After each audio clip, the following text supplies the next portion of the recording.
Banyak sekali nih. Petugas menggelar razia obat daftar G alias obat keras di kawasan Tanah Abang, Jakarta Pusat. Dua pemuda yang diduga akan membeli obat keras seketika kabur secepat kilat saat mengetahui kedatangan petugas.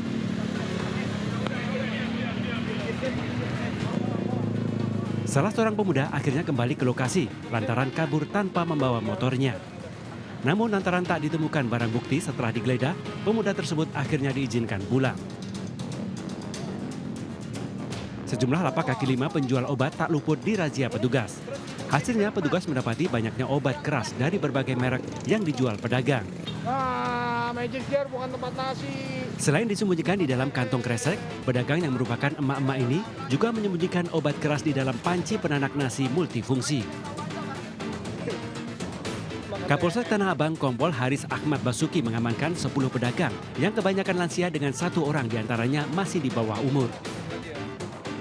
Dan berhasil mengamankan barang bukti sebanyak 2020 butir obat merek Tramadol, 1.695 butir obat merek Heximer, 1.937 butir obat merek Trihexyphenidyl. Total obat-obatan yang diamankan dari berbagai jenis dan merek tersebut yang kami sebutkan di awal tadi sebanyak 5.652 butir. Akibat perbuatannya, pelaku dijerat pasal kesehatan dengan ancaman hukuman di atas 5 tahun penjara. Sementara itu, polisi masih melakukan pendalaman guna mengungkap pemasok obat-obatan yang masuk dalam daftar G tersebut. Dari Jakarta, Rani Sanjaya, iNews melaporkan.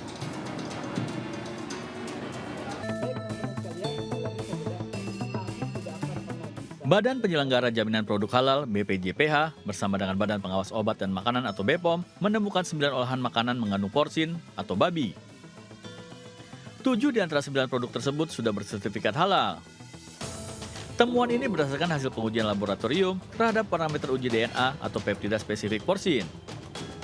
Hal ini disampaikan Kepala Badan Penyelenggara Jaminan Produk Halal Ahmad Haikal Hasan dalam konferensi pers bersama Badan Pengawas Obat dan Makanan. Itu yang diedarkan di Indonesia, didistribusikan, diperjualbelikan, wajib bersertifikat halal. Adapun produk-produk yang mengandung unsur tidak halal, wajib diberi keterangan tidak halal.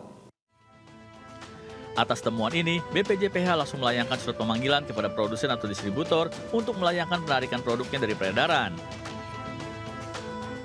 Dari Jakarta, Muharlin Aulisyah Ramadan, Rizky Solehudin, Muhammad Hoirudin, iNews melaporkan.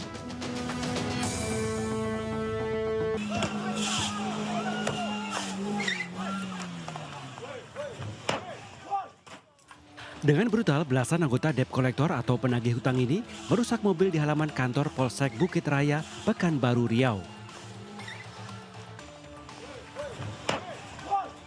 Para pelaku juga menganiaya Ramadhani Putri, pengemudi mobil yang juga berprofesi debt collector. Namun sangat disayangkan, aksi tersebut tak dapat dicegah anggota Polsek Bukit Raya yang berdalih kekurangan personil. Tak butuh waktu lama, polisi meringkus 4 orang tersangka dan 7 lainnya dalam pengejaran. Awalnya sekelompok debt collector ini terlibat cekcok dengan korban. Merasa terancam, Ramadhani kabur mengendari mobil menuju halaman Mapolsek Bukit Raya. Bukannya mendapat pertolongan, para pelaku justru leluasa menyerang dan merusak mobil korban. Imbas kejadian tersebut, Kapolsek Bukit Raya, Kompol Safnil, dimutasi sebagai Kepala Sentra Pelayanan Kepolisian Terpadu atau SPKT Polda Riau. Di malam, Bapak Kapolda mengeluarkan surat telegram atau surat keputusan bahwa Pak Kapolsek Bukit Raya diberhentikan dari jabatannya dan dimutasikan ke Polda Riau. Ini tentunya dalam rangka untuk menjamin keamanan, menjamin keselamatan dan memastikan bahwa pelayanan kepolisian di Polsek Bukit Raya dapat berjalan dengan baik. Para pelaku dijerat pasal 170 KUHP tentang tindak pidana kekerasan yang dilakukan bersama-sama dengan ancaman pidana maksimal 7 tahun penjara. Dari Pekanbaru Riau, Indra Yusrizal, iNews melaporkan.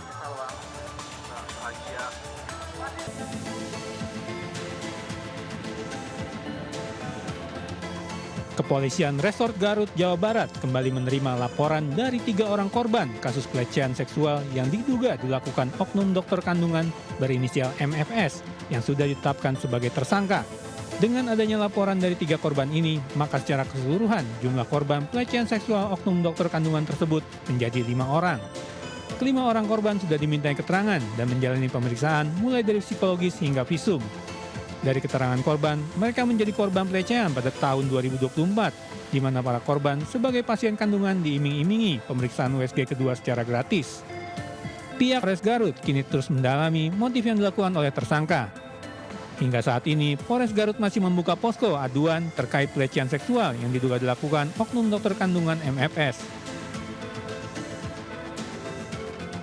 Sementara itu, satu lagi korban pelecehan seksual, oknum dokter berinisial AY di Kota Malang melapor kepada polisi. Korban mengalami dugaan pelecehan seksual pada tahun 2023. Bersama kuasa hukumnya, korban yang berusia 30 tahun tiba di Mapolresta Malang Kota Selasa pagi dan masuk ke unit perlindungan perempuan dan anak Polresta Malang Kota untuk melakukan pengaduan. Dengan adanya korban baru yang melapor, maka total terdapat 2 korban dugaan pelecehan seksual oleh Dr. AY. Hingga saat ini, kasus masih dalam tahap penyelidikan Satreskrim Polresta Malang Kota. Dari Malang, Jawa Timur dan Garut, Jawa Barat, Denny Irwansyah, II Solihin, iNews melaporkan.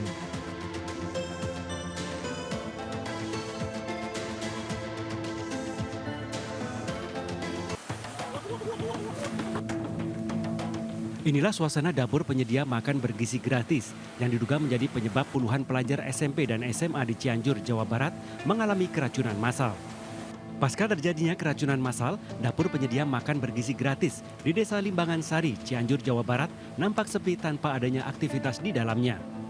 Sebelum terjadi keracunan massal, setiap harinya dapur makan bergizi gratis tersebut mendistribusikan makanan ke sekolah mulai dari TK, SD, SMP, dan SMA SMK sebanyak 3.470 porsi.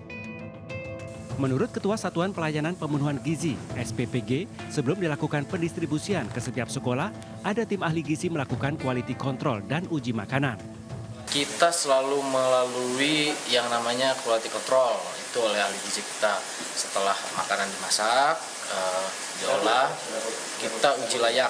Nah, uji layaknya ini kita konsumsi bareng, saya ahli gizi gitu kan mencoba makanan yang akan didistribusikan seperti itu. Dan hingga saat ini 80% sejumlah instansi terkait sudah melakukan pengecekan dan datang ke lokasi dapur. Hingga saat ini sampel makanan yang diduga menjadi pemicu puluhan pelajar mengalami keracunan massal sudah diamankan dan dibawa ke Labkesda Provinsi Jawa Barat untuk dilakukan pemeriksaan untuk memastikan penyebab keracunan massal. Dari Cianjur, Jawa Barat, Muhammad Andi Iksan, iNews melaporkan.